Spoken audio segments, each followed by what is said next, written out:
Hello, folks. I guess we should get started. So I'm going to pick up where we left off last time, which was in the discussion of the variance of a random variable.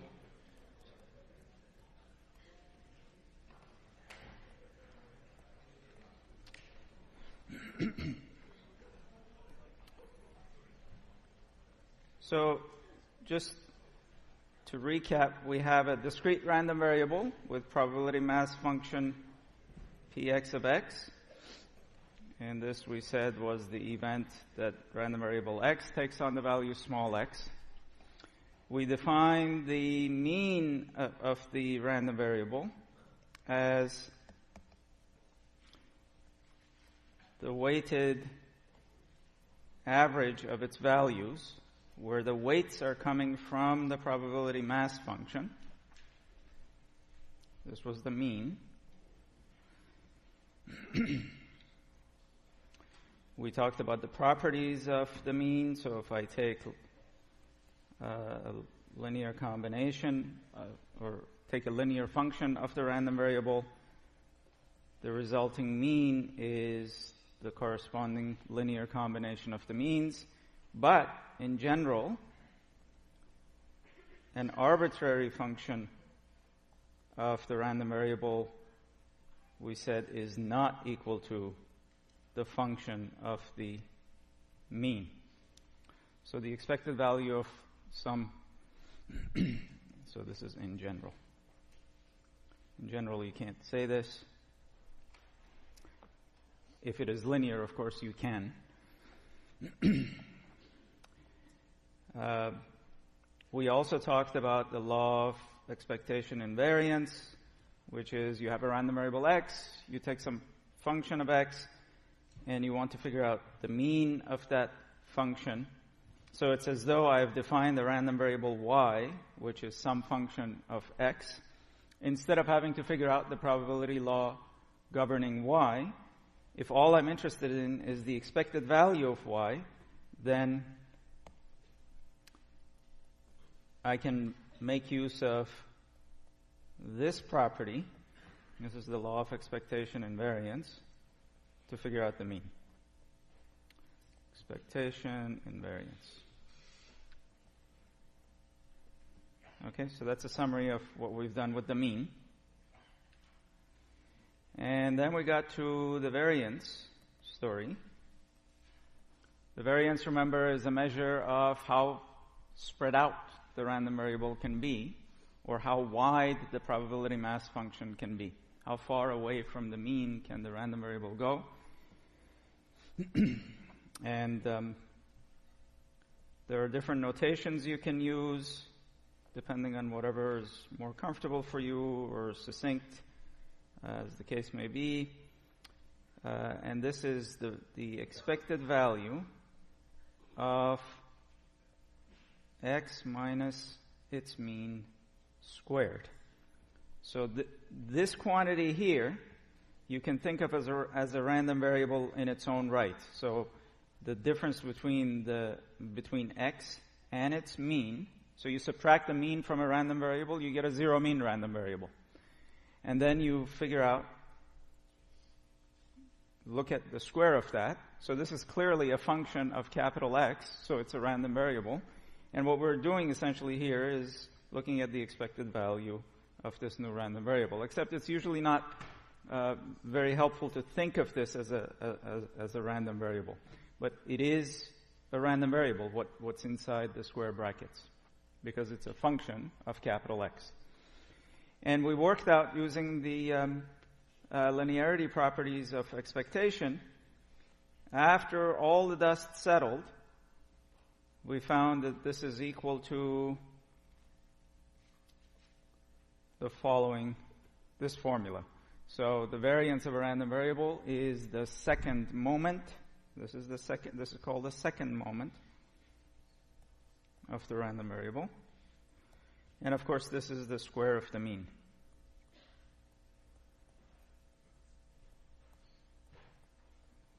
The larger the variance of a random variable, the more uncertainty there is about the random variable. What kinds of quantities have zero variance? Deterministic numbers. So deterministic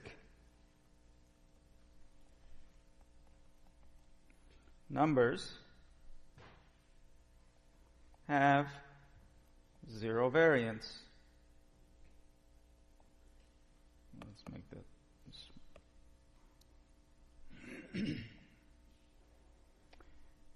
And so if I'm looking at a deterministic number, and if I want to model it as a random variable for some reason, then its PMF would simply be a single lollipop at the value that it has taken.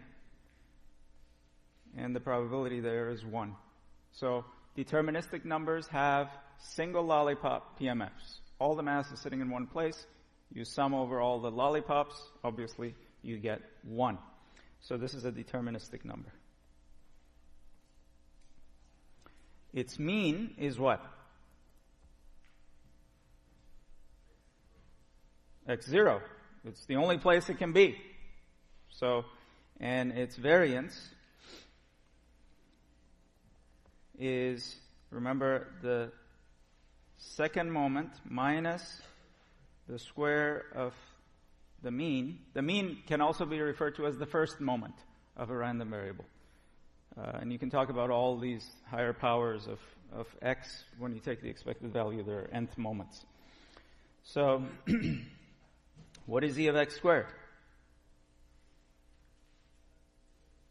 What values can x squared take? Huh?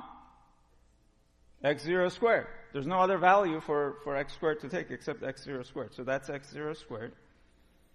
And it's a deterministic number because x0 is a deterministic number. Minus, what's the mean, you said? x0, it's right up here. So you get 0. And that's the width, a measure of the width of the PMF. And clearly deterministic numbers have 0 width. Okay.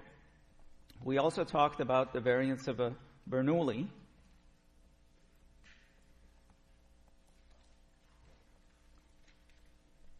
A whole bunch of these random variables that we develop are predicated on a good understanding of the underlying Bernoulli. The Bernoulli is a very important random variable. And it shows up as part of the backbone of a whole sequence of random variables that would build on each other.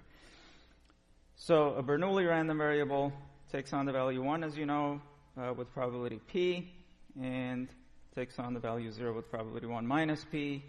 The PMF is a 2-spike plot. 0 everywhere else. xi, p, xi. So this, I'm putting the subscript I because I'm soon going to move into this Bernoulli random variable being the outcome of the ith Bernoulli trial in a longer experiment. So what did we say was the mean of x? How do I figure it out? Quickly. It takes on the value. How many values does it take? 2. It takes on the value 0 with probability 1 minus p, and the value 1 with probability p. So the answer is p. And then the what about xi squared? Before we can figure out what the variance is, we've got to figure out what xi squared is. When xi is 0, what's xi squared?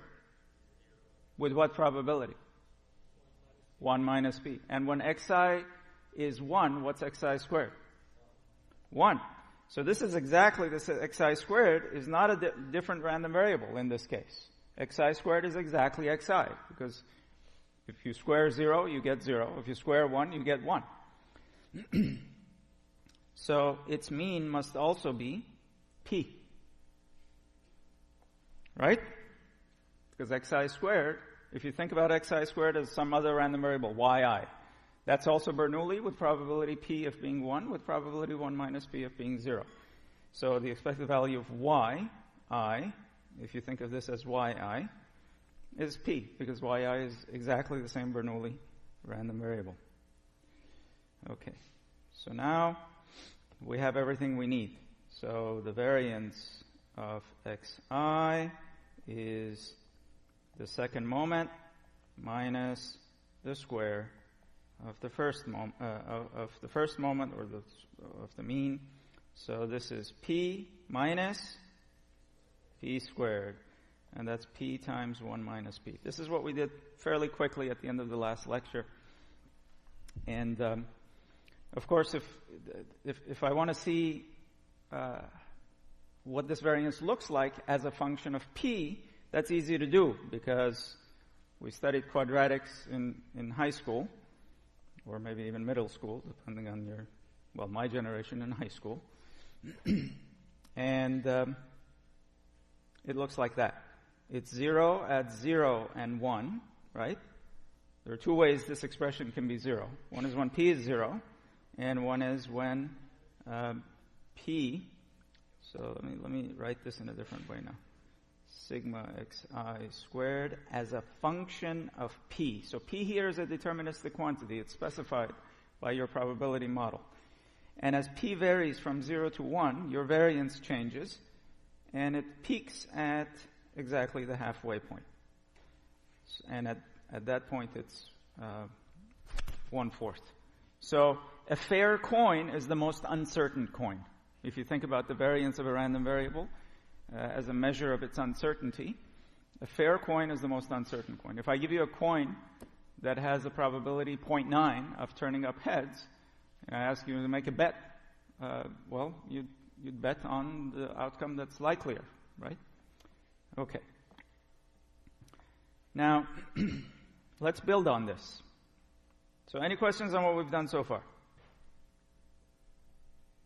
Yeah. So if you had another instead of 1, you had also -1, so your variance would be at 0? Variance is never 0 unless the number is deterministic. So the question was, what if you have a Bernoulli random variable that can take on values 1 and -1? That's a good question. Let's call this zi. What's the mean of z? Let's call it just z. Forget about the I. I'm not going to use this any longer after this. E of z is what? It takes on, so it's 2 lollipops, 1 at 1, 1 at -1. Everywhere else, it's 0. At 1, it's with probability p. At -1, it's probability 1 minus p. So, what is the mean of z? The first question, so, addressing your question first, is the width of this PMF 0?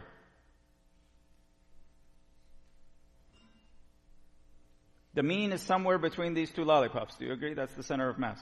I don't care where it is exactly, but it's somewhere between these two lollipops. And variance is a measure of how far the random variable can go away from its mean. Is that 0? Everybody? No. It's a positive quantity. Okay, so the only time you have a 0 variance random variable is if that random variable actually is a deterministic number. It takes on a particular value with probability 1. Okay, any other case, the variance will be positive. Okay, so the expected value of z is what? What do you have to do? 1, it takes on the value 1 with probability p. And it takes on the value -1 with probability 1 minus p. And what happens when you do that? You get what?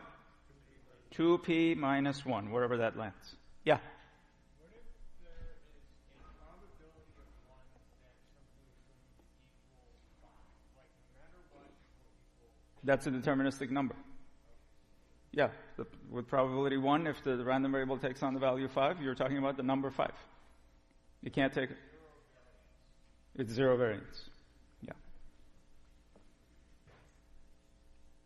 Okay. Yeah. The what formula? There's no invariance formula. There's a formula for variance. I thought you wrote the law of expectation in the beginning. Here? This is the definition.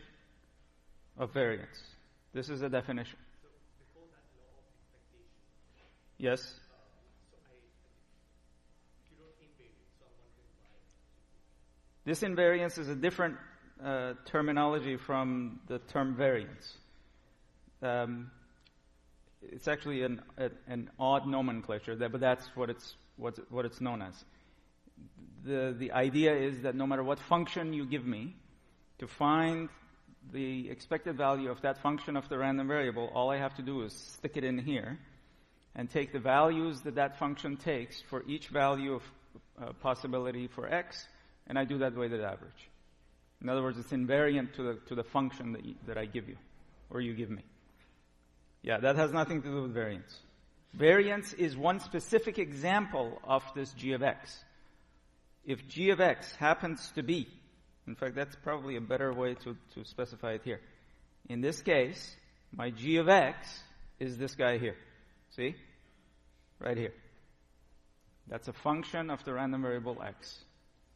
And to find it, I would have to put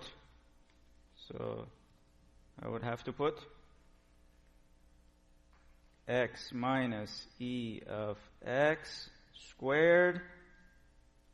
What do I need the square bracket for? I don't. That's it. This is the definition of variance. Okay? So this thing squared is my g of x. All right, good.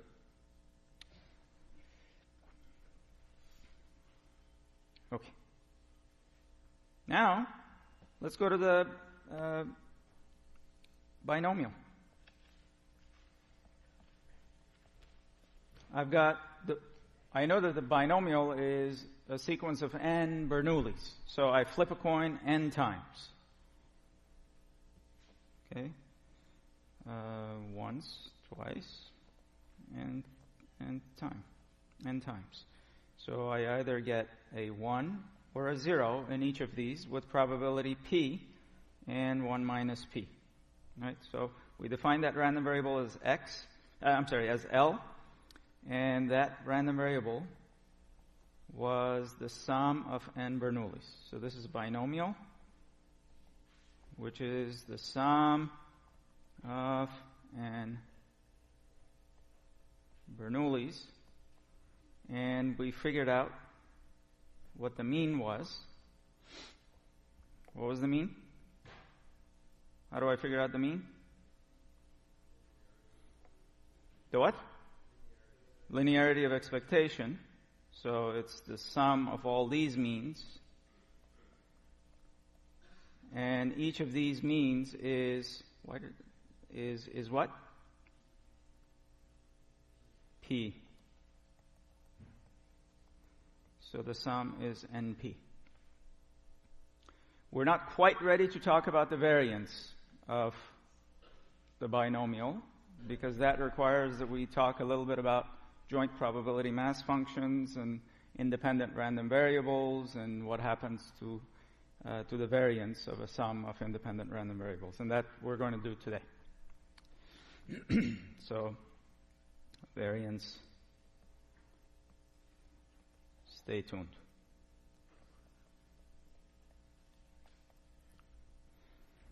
Okay, so that's where we are so far. Now, what I didn't get to last time is perhaps the reigning monarch of the discrete random variable world, and that is the Poisson random variable.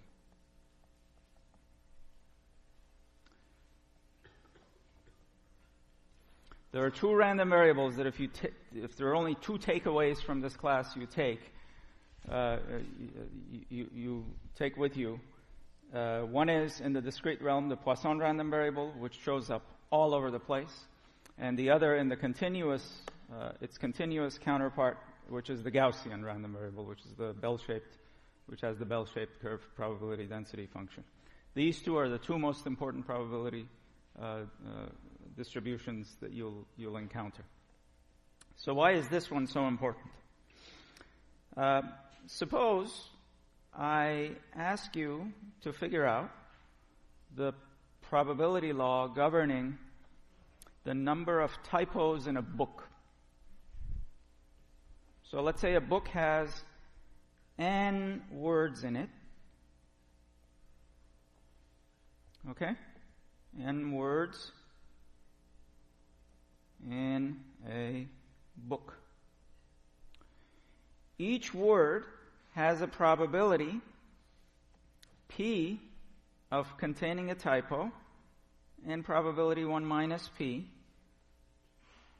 Typo, no typo. So each word has a probability P of containing a typo and probability 1 minus P of not containing a typo.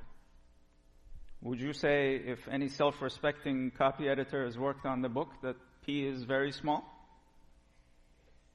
Okay, so P, very small. And would you agree that the number of words in the book is very large? Very large. Great, you're all reasonable people. I like teaching reasonable people. There's always that somebody, though. I know you're hiding in there somewhere. Now, if I want the exact probability law governing the number of typos in this book, what would that be? Let's say the probability of a typo occurring in one word is independent of the probability of a typo occurring in another word, and that the probability P is the same across all words. I don't care what the length of the word is. The probability of a typo appearing in a word is P no matter how long the word is, where in the book it appears, and all that. What would you say the probability law is? Huh? Everybody. Binomial. Oh, you must have had an excellent probability instructor. And that's PLL, which is N choose L. Help me out here. P to the L. 1 minus P to the N minus L. All right. Very good. You should also join the choir. I like synchronous responses. In my other class, which is much smaller, all I hear is when I ask a question. Okay, so this is true for L equals 0, 1, 2, and so on. And all the way to N. It's not N at 0 elsewhere, of course. I'm going to skip the 0 elsewhere for now. Yeah. NP? Because NP is the expected number of errors. That's not the question I asked. I said, what's the probability that I will have exactly L errors? There are different questions. Yeah. If I asked you what's the average number of errors in the book, the answer would be NP. That's right. Okay. Now,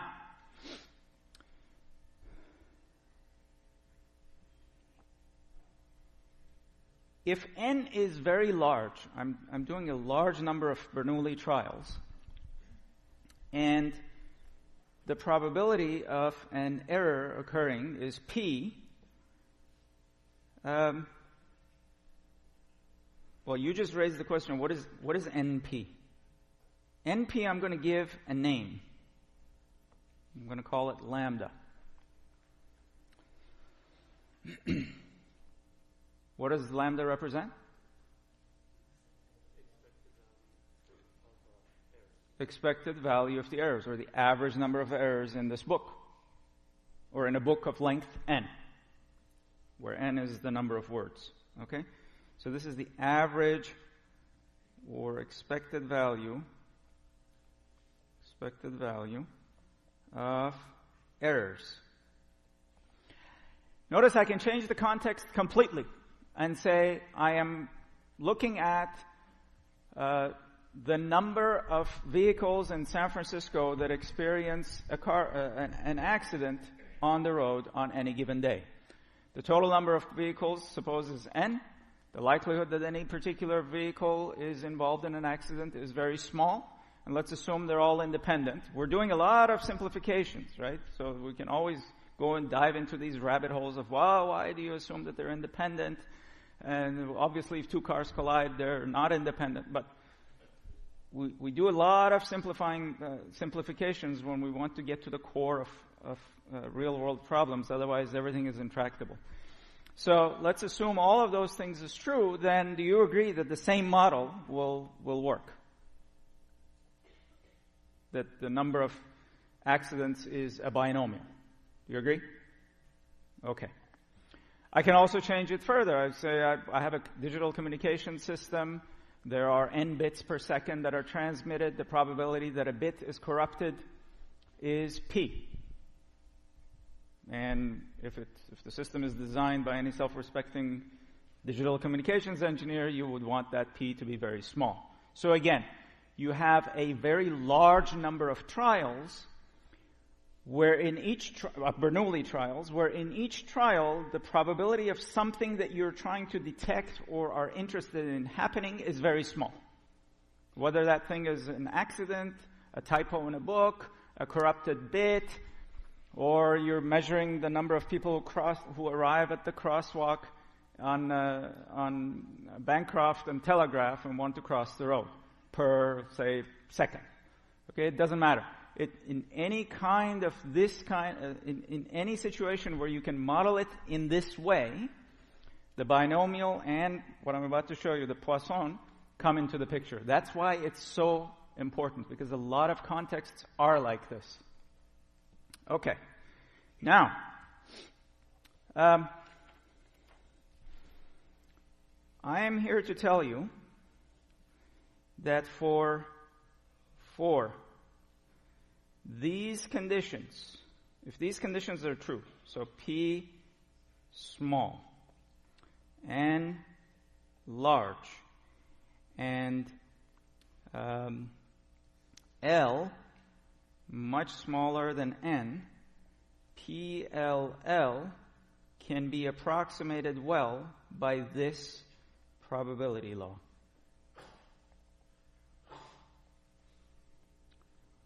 L equals 0, 1, 2, and it's 0 elsewhere. This is called a Poisson PMF, or the Poisson random variable. The random variable L can be represented as a Poisson random variable. How do we get this? Well, let's see. Let's write out what the binomial looks like. So I have n factorial over L factorial, n minus L factorial, right? I'm just writing this out. Times P to the L.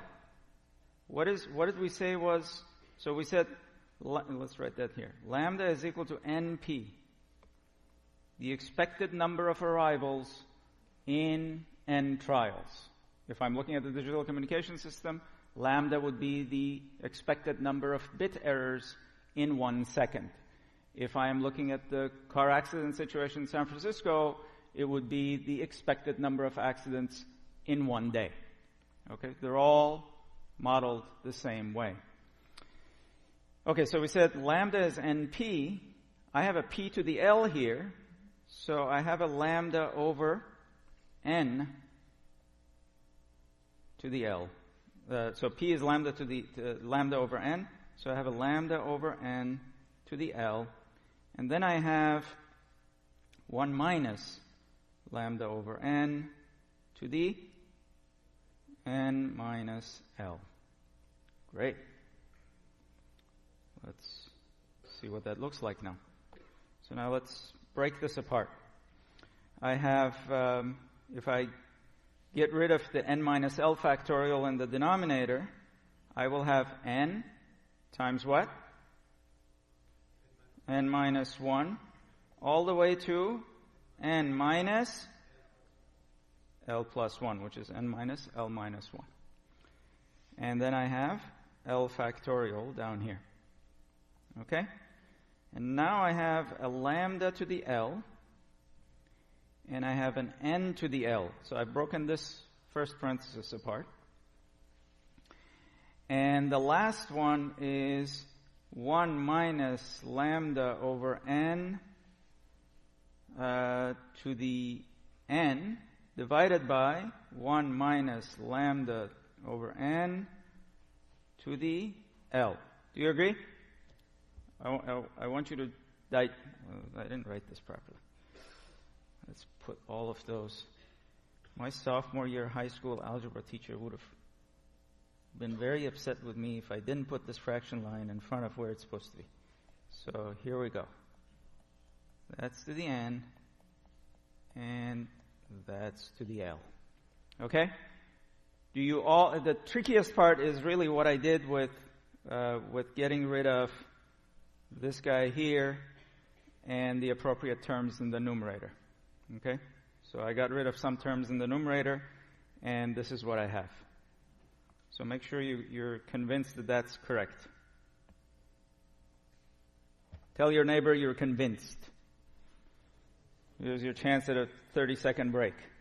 Make sure you're all on board.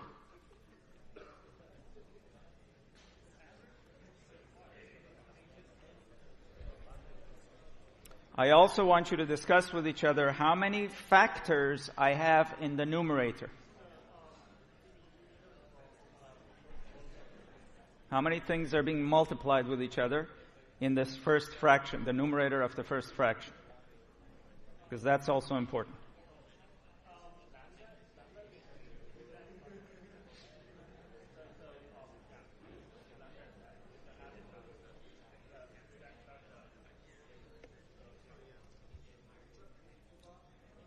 Yeah.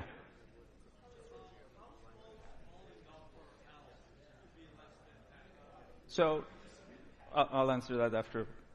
It's on the order of like 5 out of 100, something like that. Yeah.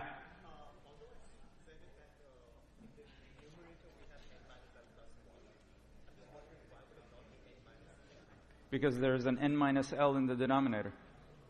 So that won't remain. The denominator has an n minus L factorial. It starts with n minus L, n minus L minus 1, n minus L minus 2. Exactly. That's right.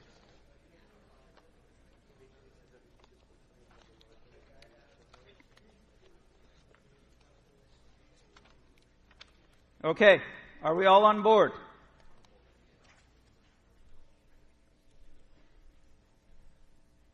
No objections. We move forward. Now, I'm going to swap the n to the L and the L factorial. And I'm going to write the first fraction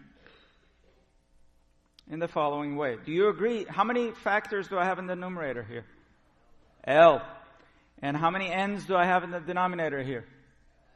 I'm going to pair each of the factors in the numerator and the factors in the denominator. Okay?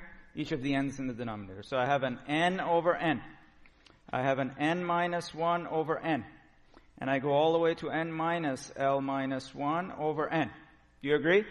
I've got L of each. I'm going to pair them up in this way. And I have to do something with the L factorial. So I have a lambda to the L over L factorial. And these two guys on the right, they stay where they are.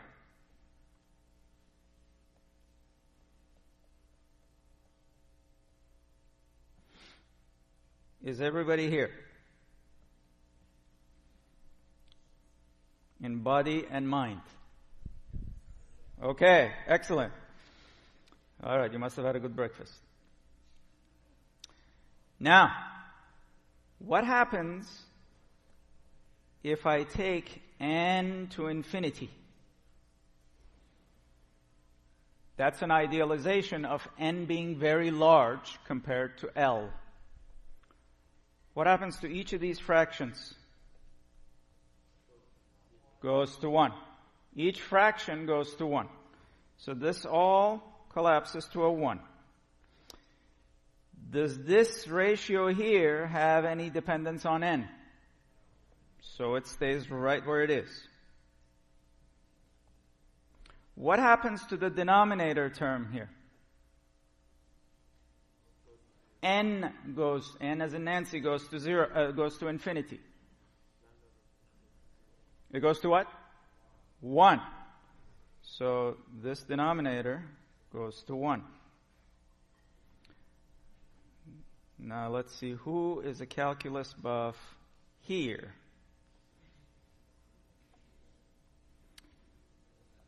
Talk to each other. You should be able to reverse engineer it based on what I've told you about what the formula for the Poisson random variable is. So let's go to this corner of useless information. Useless because it showed up in your AP Calc. Or it should have anyway. So, what is the limit as n goes to infinity of 1 minus lambda over n to the n?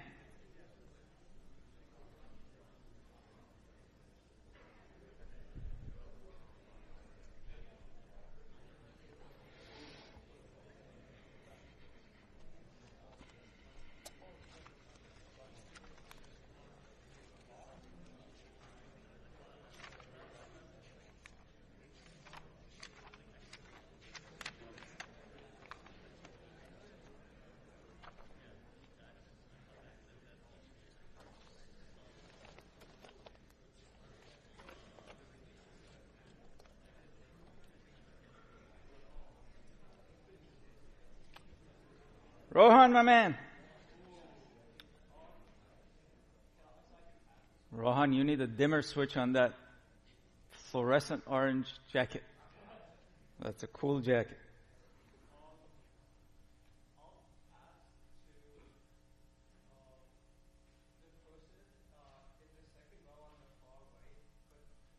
Pink.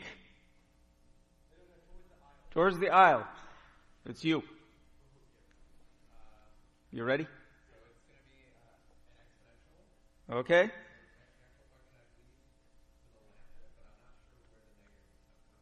It's actually to the negative lambda. Yeah, this is a fact from calculus. I'm not going to spend time deriving it here. Just go to your favorite calculus book. And usually they frame this in terms of 1 plus lambda over n. Why is this writing in this weird way? Let's go back to my black color.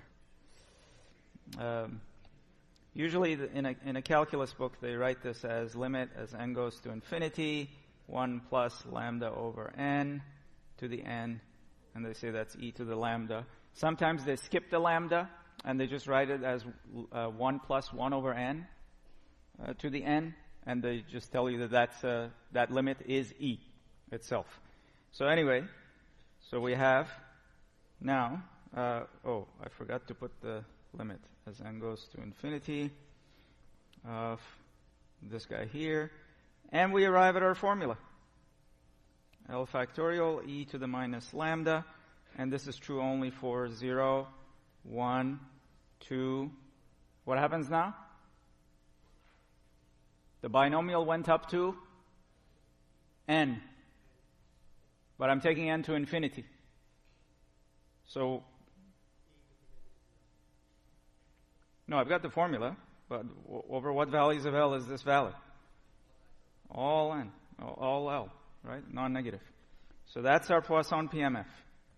Poisson PMF. Later on, when we bring the idea of something happening along a continuous time axis, we will introduce the element of time, real time, in this formula. Yeah? Doesn't what?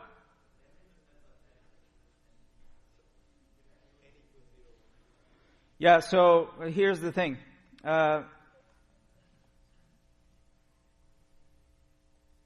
This formula is such that as n goes to infinity, p goes correspondingly lower. So there is an assumption. You caught on to that pretty well. There is a corresponding assumption that p gets progressively smaller and smaller and goes towards 0 as n goes toward infinity, such that lambda is a constant. So you're waiting along real time for certain events to happen, and you want the average number of arrivals or events or incidents or errors or accidents, whatever it is you're interested in, happening per unit of time. So this remains constant as n goes to infinity.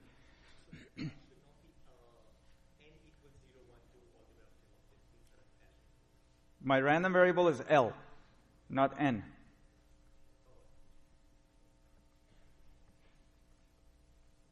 So that's why this is not in terms of n. I'm taking the limit as n goes to infinity. So whatever expression I end up with, that better not have any n as in Nancy in it, right? Because I'm taking the limit. So this is my Poisson PMF. Now I'm getting tired of writing all these 0, 1, 2, and 3, so I'm going to steal notation from my signal processing background and just write U of L, where U of L is called a unit step function, and it's 1 whenever L is non-negative, and it's 0 whenever L is less than 1. So I'm basically, instead of writing two different cases for L, I'm just saying it's as if I've multiplied this expression here by the unit step. So it truncates it on the left, and I don't have to worry about writing the two cases. Okay, but you write it whichever way you're comfortable. If you want to write the two cases, that's fine. As long as you make clear what you're doing. So this is the unit step function. It's not a PMF, okay? It's a deterministic function. So this is the Poisson random variable. Any questions on what we just did? It was just a bunch of algebraic manipulations and a little factoid from buried in your calculus books. Yeah.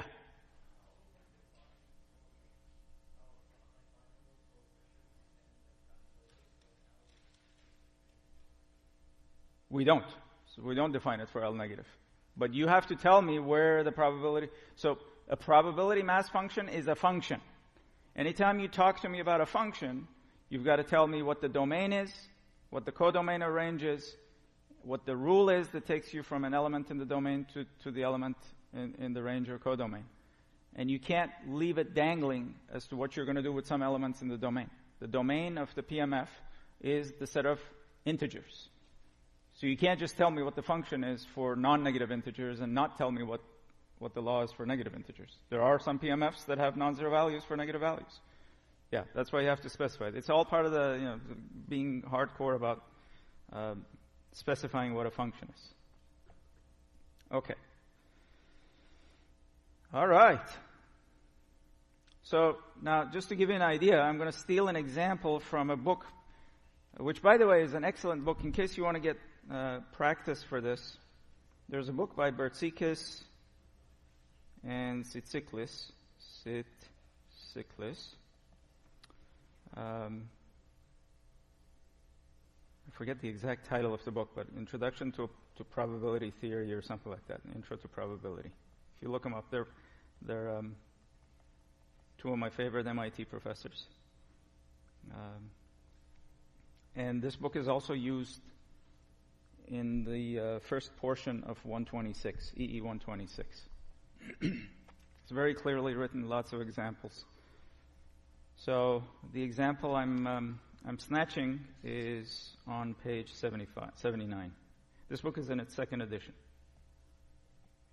But it's fine if you just get the first edition, whichever is cheaper and easier for you. So this example involves 100 Bernoulli trials.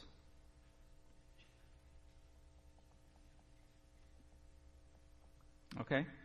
The probability P of the underlying Bernoulli is 0.01. So if you're looking at the probability of a word containing a typo, that's a 1% probability. So 0.01. The underlying Bernoulli is 1, and with 0.99, it is 0. And we're interested in finding the probability that you have 5 errors. So L equals 5. Notice this is much smaller than N. This approximation works well if the range of L's that you're interested in is much smaller than the total number of trials that you do. If that is not the case, if the range of the random variable you're interested in approaches N, then we have to go to another set of mathematical machinery to handle that.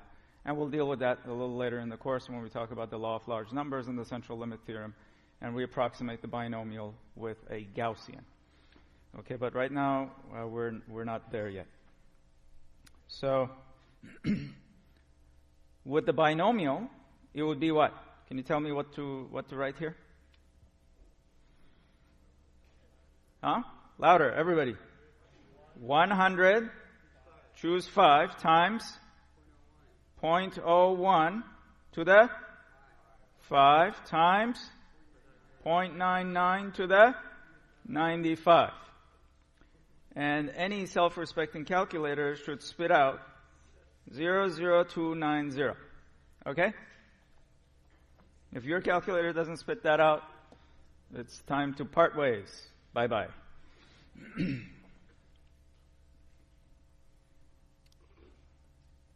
Okay. Now, what is lambda?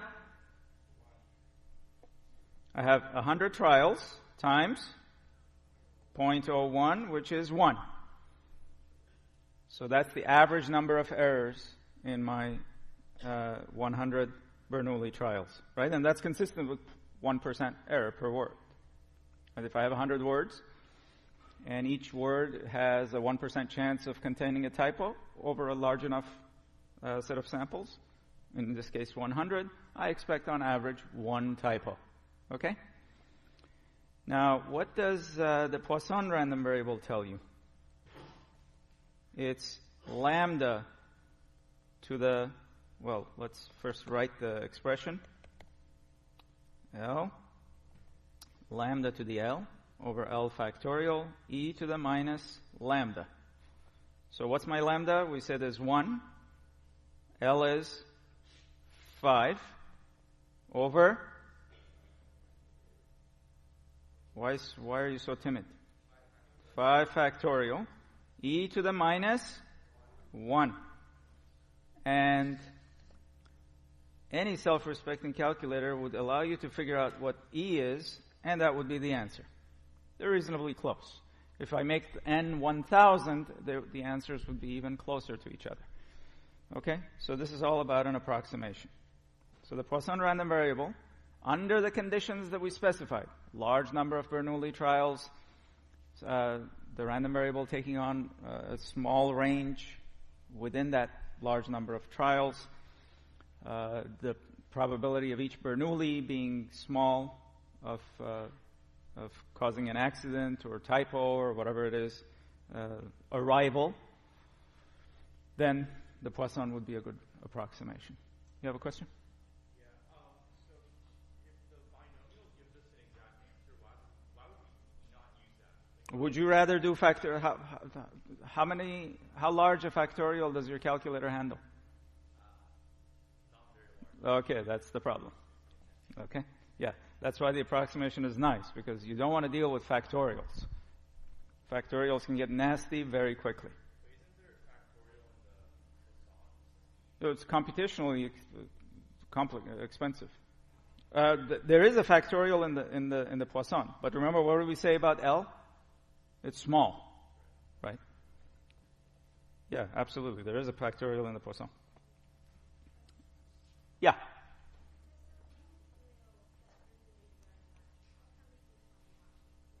How can we define what?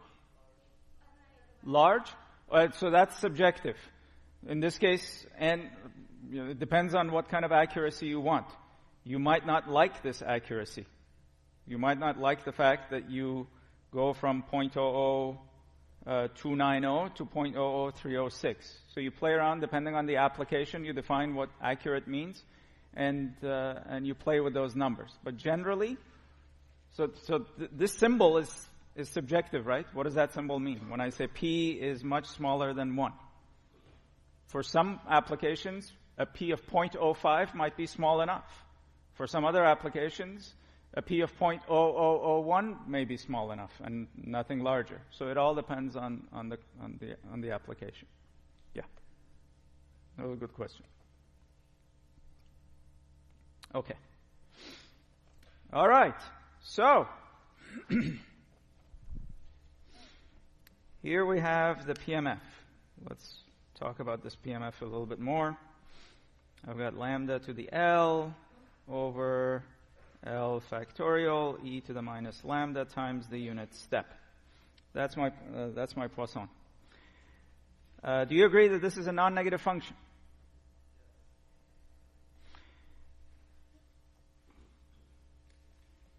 the other condition I need is that when I sum over all values of L, I should get what? 1. Do I get 1? Oh, I like foot stompers. But foot stomping is not a proof. So let's convince me. I'm a skeptic. E to the minus lambda has no L dependence. Isn't that what the sum is?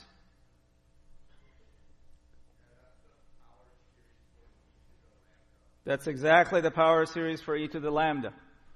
That's another factoid from your AP Calc. Right? That is the definition. That's the power series expansion for e to the lambda. So you have e to the minus lambda times e to the lambda, and that's 1. Great! The world does not end. This probability mass function adds up to 1. I'm interested now in the expected value of L. What do you think the answer should be? So the definition tells you that the expected value is L from 0 to infinity of what? L times the probability law, which is lambda to the L over L factorial e to the minus lambda. That's what the definition is of the mean of the Poisson random variable. Without even doing the computations, based on the way we developed the Poisson random variable, what do you think that mean should be? Lambda. We said lambda is the average number of arrivals, the average number of errors, the average number of accidents. So we want this to be lambda. Want badly. Okay? Can we show that? So this L, I've got an L here and an L factorial here. Help me out, people. So now I have, and also the term starts from L equals 0. The 0th term is what? 0. So now L has to start from 1 to infinity. Okay? L equals 0 makes, the 0th term is 0. You agree? Any objections? Motion passes. And now this is L minus 1 factorial e to the minus lambda. Okay? Now, I don't like this L minus 1 and the fact that it's different from this, so I'm just going to pull my hair and pull out a lambda. So now I have L minus 1 and L minus 1 factorial and e to the minus lambda. I like this. I've got an L minus 1 and I've got an L minus 1. Looks cute. What did we say about any self-respecting engineer, computer scientist doing when you have these kinds of arguments in the sum? We do a what? Shift the index, which is the same as change variables, people. So we change variables. Now, I'm going to define m as L minus 1. So now m goes from where to where? 0 to? The what? Infinity minus 1. Why? There's always a wise infinity minus 1. Okay, I'll file that. That's why I love teaching. There's never a dull moment in teaching. Every semester, even if I teach the same course 20 different times, there's always something new. Infinity minus 1. I wonder if that got you very far on the AP Calc. Okay, so it's lambda to the m over m factorial e to the minus lambda. What can you tell me about this sum? What is the argument? What is the kernel of this sum? Does that look familiar to you? It's exactly what we did here. Isn't that what we did here? This is the sum of a Poisson PMF. Sum of all the lollipops. And we agreed this is 1. We derived that. So the answer is lambda. That's the mean of a Poisson.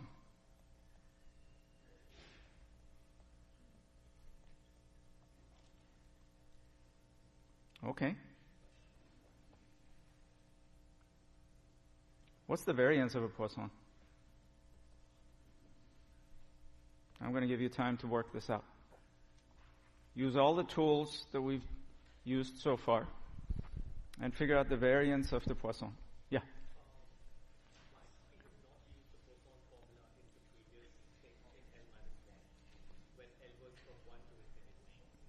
You could. Yeah, I just wanted to get it into a form that was already familiar. Did I tell you people the mathematician's joke? No? Well, your answer should be which one? There are many. So they asked this mathematician, suppose you're in a kitchen, there's water in the kettle boiling on the stove, and the kitchen curtain catches fire. What do? He says, well, we take the kettle and dump the boiling water on the curtain and we put out the fire. And they asked them, okay, now suppose you're in the kitchen, there's room temperature water in the kettle, on the stove is off, kitchen curtain catches fire. What do? He said, we boil the water and we've already solved that problem. So there's pedagogical value in that. If you have a chance to convert a problem you encounter into something you've already solved or seen before, do that.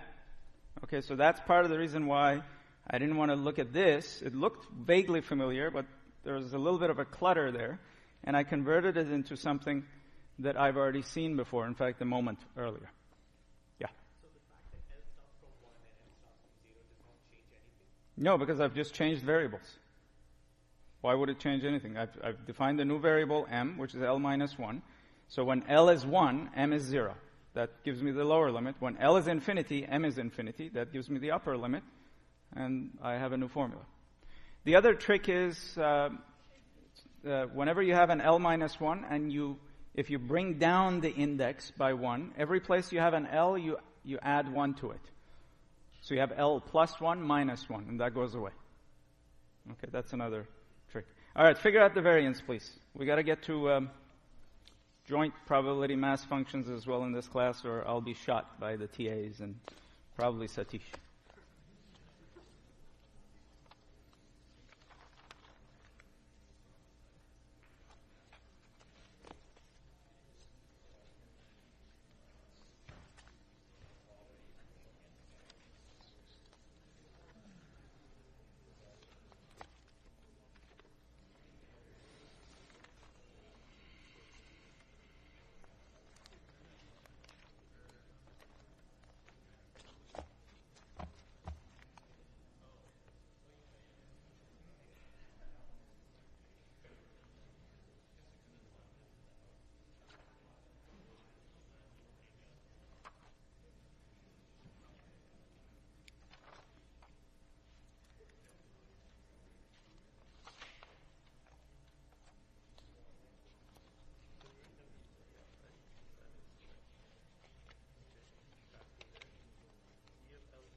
How are we doing?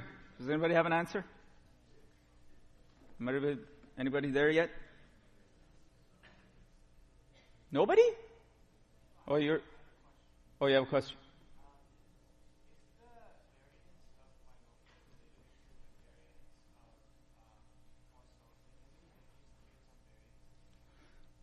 The variance of the binomial, you cannot use a limit because it's a finite set of terms.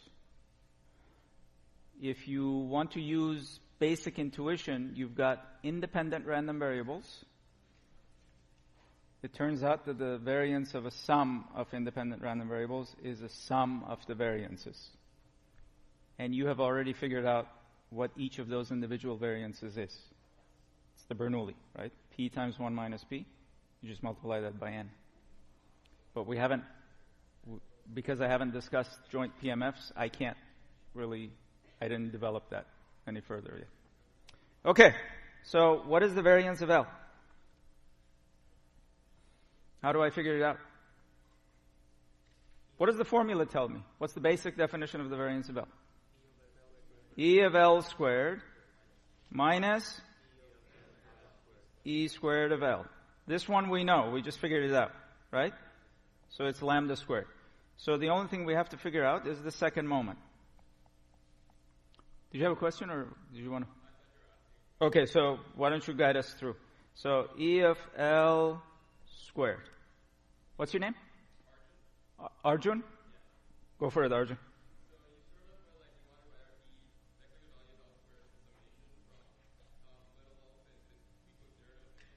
The summation from L to infinity of L squared times the probability law, right? And the probability law is lambda to the L factorial e to the minus lambda. Okay? And let me get rid of this for now. This is lambda squared. And so now what?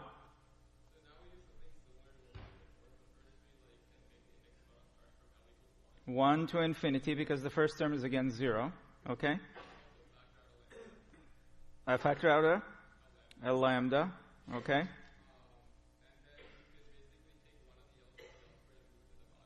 Okay, so 1L cancels the L factorial, the L in the L factorial, so I have an L minus 1 factorial. And here I have a lambda to the L minus 1 and e to the minus lambda. Okay, now what? I'll do the whatever. I'll do the change. Well, let's make that m just so that we're consistent with the previous case. So m equals 0 to infinity. M is L minus 1, so L is m plus 1. Now I have to replace L with m plus 1. M factorial e to the negative lambda. So now I have two terms, correct? So I have this lambda multiplying a sum of two terms. The first term is m from 0 to infinity.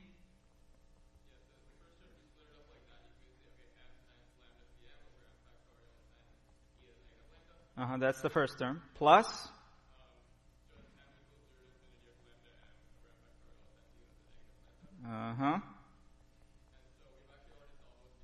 We've already solved these two problems. What's the first term, people? What's the second term?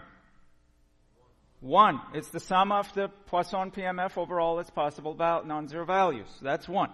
And what is this by definition? Didn't we just do this? This is the expected value of L. Right? And we said this was lambda. So, we have an answer. The second moment is lambda times lambda plus 1.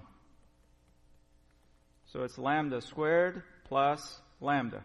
Now, the variance of L is the second moment minus the square of the mean. So that's the first term is lambda squared plus lambda, as we just discovered. And the square of the mean is? Square of the mean is? Lambda squared. These two go away, and we get lambda. So the variance of the Poisson random variable also happens to be lambda. It's cute at many different levels. This PMF is uber cute and uber powerful. And if you think this is cute, wait till we get to the Gaussian. That one is a different, that one you should frame on your wall and talk about at your dorm parties or frat parties. Wait, the wrong department. You don't do frats here. Ouch!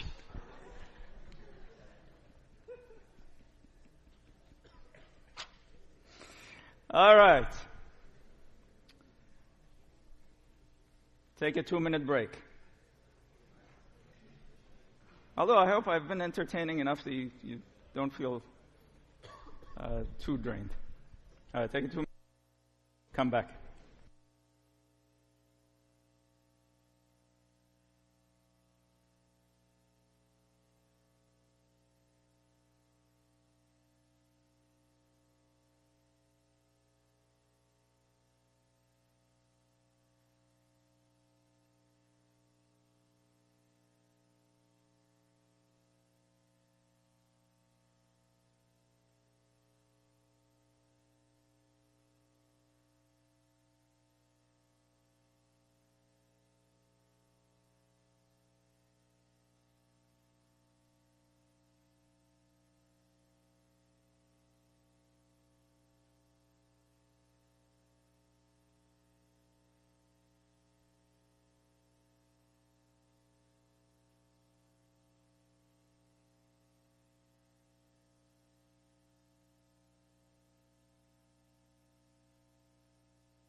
Okay. So let's talk about what happens when more than one random variable show up at the party.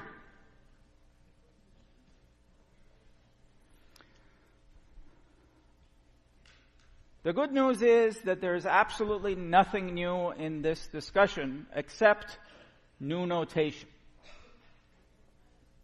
You are already familiar with how to deal with, for example, the splitting of the sample space.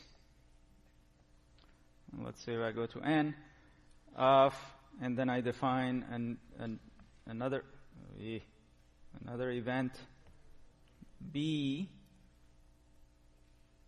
that overlaps the splitting of the event space. So you already know from the law of total probability that I can determine the probability of B by summing over the probability of B intersect AI over all I. And using the definition of conditional probability, we could also write this as P of B given AI times what? P of AI. Okay? And so we have these joint probabilities, we've got conditional probabilities, we've got a total probability. When it comes to random variables, we said that when we say x is equal to x, this you can think of as an event. Think of this as an event. If there's another random variable involved, think of this as another event.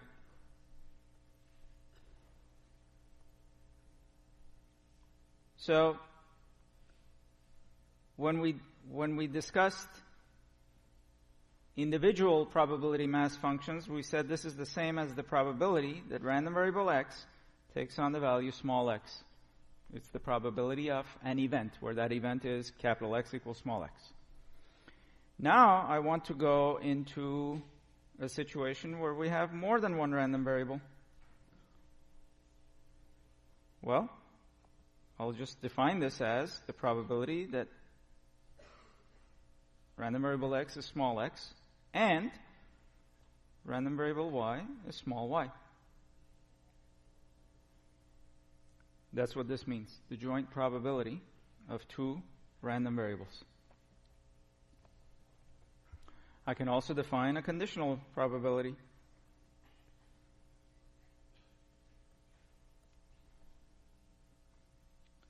This is the probability.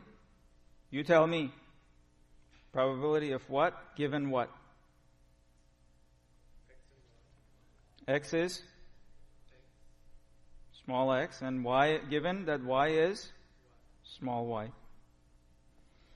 And this can be defined using the definition of conditional probability as the joint probability mass function divided by what? I'm skipping a step, but I'm hoping you're following based on what we did with events A and B. This is the conditional probability of A given B was the probability of A and B, well, that's the joint, divided by probability of Y is Y. And this is only applicable if the probability of Y is not 0. Okay, otherwise it's undefined. So there is nothing really new here, it's just symbols. Now we're talking about these conditional probabilities in terms of random variables. We said events A and B are independent if what holds? If the probability of the joint is what? P of A times P of B. We say A is independent of B. So similarly, we say random variables x and y are independent if the joint PMF is expressible as a product of the individual PMFs.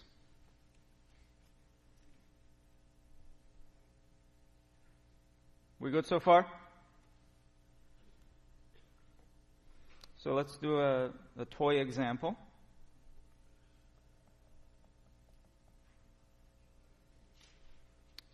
So let me get my numbers straight here. Oh, I'm sorry, X and Y. Sorry, thank you very much. X and Y are independent if you can write their joint PMFs as a product. Another way to define independence, by the way, is what? X given Y is equal to probability of X. In other words, if I tell you what random variable Y is, that doesn't tell you anything about what X is. So if I come to you and I say, let's say X is your height, and Y is your last midterm score. Huh? If I tell you what your height is, are you going to expect earth-shattering information about that will help you predict your last midterm score? Probably not, huh? Sorry, that was a sore point. I shouldn't have brought that up. I apologize. Okay, so here I'm going to look at a sample space which is like this. And I forgot to label Y. Let's label Y. And so these are lollipops sticking out of the plane. The restriction on the two-dimensional surface here is that I can't. So let's say this particular sample point, all the other sample points that I haven't highlighted are 0. Okay, all the other points on the plane. This one is 1/3. Each of these is 1/9. And each of these is 1/15. Okay? So each of these has probability 1/15. So what we mean now is that, for example, the probability of x, y at 2 minus 2 is what? This is minus 1, minus 2, 1, 2. What's the probability that x is 2 and y is minus 2? 1/15. So that's how you read it. Okay? Now, if I were to ask you, so another new terminology is that once you bring in more than one random variable into the picture, then you have joint probability mass functions, and then each of the individual probability mass functions has a name. It's called a marginal probability mass function. So Px of x in this context is called a marginal probability mass function of x. How would I figure out what the probability is of what the probability mass function is of x? Let's actually give it a value. Let's say I'm interested in the probability that x takes on the value 2. How would you do that? Huh?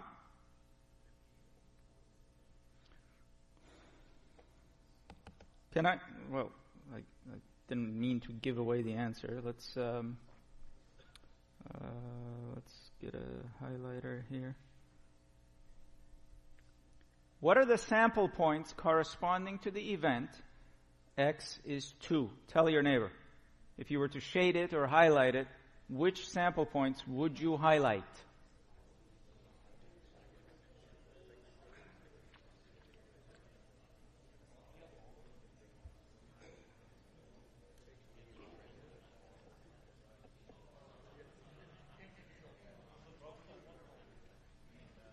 Okay, what's the answer? Am I summing over a column or a row? Which column? The longest one, this one. Right? Oh. This thing is not drawing. Let's try this guy here. Here. I'm summing over all these values. Right? Because each of those sample points corresponds to the event that x is 2. So I'm essentially summing over all the y's. Tell me what to put here. What's the first entry? 2. What's this entry? Y. What does this remind you of from the story of A's and B's? Law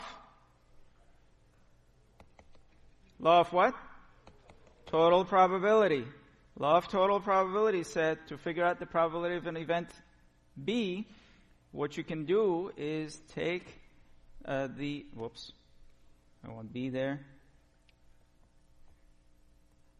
If the AIs split your sample space into non-overlapping events, partitions, and they add up to the whole universe, then you can figure out the probability of B by simply adding up the joint probabilities. Well, I'm summing up over here. I have 2 events. My event A is that X is 2. My event B is that capital Y is small y. So to figure out the probability that X is 2, that would be event B, I simply add up over all the values of the other random variable. And doing that means you go up in a column. So if you actually do that for each of these 3 columns, you'll get 1/3. So if I were to ask you what's the probability mass function for X, it would be uniform. So here I would just add up these values in this column. It's 1/3, 1/3, and 1/3. I'm going to ask you one question before we go. Are X and Y independent? If I tell you what Y is or what X is, does it give you any information about the other? How? Just give me an example. If I tell you that X is 1, then Y would be only one of those 3 points. You make that easier so we don't have to. What if I tell you that X is 0? Then I've pinned down Y for you, right? Because if I tell you X is 0, there's only one value that Y can take. It's this guy here. So these cannot be independent. Go away. I'll see you next week. Have a great weekend.